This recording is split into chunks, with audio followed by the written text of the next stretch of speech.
da bu yolda olmamız için de yani dünyada olsaq belə ahirət düşüncəsi ilə gəlmiş olduğumuz ruhlar aləmi, aləm-i lahut, aləm-i cəbarut düşüncəsi ilə, cənnət ahirət düşüncəsi ilə, Allah düşüncəsi ilə olmamız için de Allah Teala bizə həyatda peyğəmbərlərin və evliyaların həyat tərzindən misallar verir. Hətta peyğəmbərimizə belə deyir ki, uzkur verir, zikr elə kimi, İlyası zikr elə, Nuhu zikr elə, yəni yada sal bunları.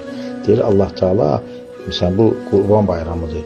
Allah Teala bizə Qurban bayramında nə olub beləm ki biz qurban kəsirik? Allah neyi yadımıza salır?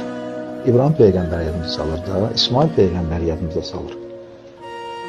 Və ki biz evimizdə qurban kəsməklə, qurban bayram namazı qılmaqla, hər fərz namazdan sonra təşrik təkbirləri gətirməklə İbrahim peyğəmbərin başına gələn dünya və axirət çarpışması, mücadiləsi nəticəsində ortaya çıxan kamil insanı yadımıza salırıq ki, biz də İbrahim kimi ata, Həcər kimi ana, İsmail kimi evlad qul olmağımız lazımdır.